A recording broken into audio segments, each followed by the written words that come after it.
Hi guys, Amber Craft with your crafty book reviewer here. Now today I am going to discuss with you Alive by Scott Sigler. Now this book was written in 2015. It is a 42 chapter first person point of view story. Now it is published by Del Rey imprint of Random House, which is a division of Penguin Random House LLC. Now the synopsis of this book is: a girl awakens to find herself trapped in a coffin. She has no idea who she is, where she is, or how she got there.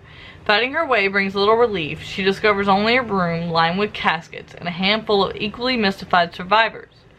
Beyond the room lies a corridor filled with bones and dust, but no people and no answers. She knows only one thing about herself, her name, M. Savage, which was engraved in the foot of her coffin. Yet she finds herself in charge. She's not the biggest among them, or the boldest, but for some reason the others trust her. Now, if they're to have any chance, she must get them to trust one another. Whatever the truth is, she is determined to find it and confront it. If she has to lead, she will make sure they survive. Maybe there's a way out, a rational explanation, and a fighting chance against the dangers to come. Or maybe a reality they cannot comprehend lies just beyond the next turn. There are actually 5 parts to this novel, which I thought was kind of cool.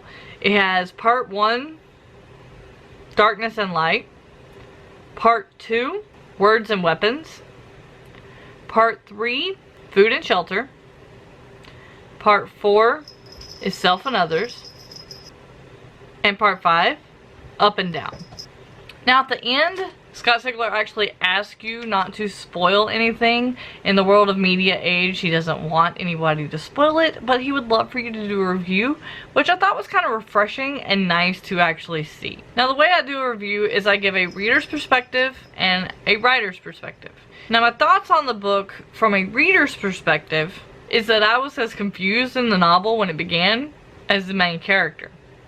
By part 2, I had got to know the characters and was actually feeling what the main character was going through. Now by part 3, I had gotten just enough tidbits and interesting things to keep me interested. And there was actually enough revelations by the end of 4 that I was eager to finish.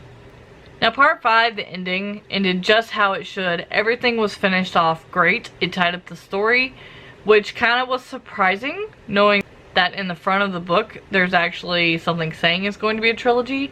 So while it's a great standalone book, I thought it tied everything up well, but I am curious to see what could happen once the characters get to where they're going. Now as a writer, when I first saw this part 1, I had a hard time warring with the fact that I felt like there was a lot of tell, even though it was necessary.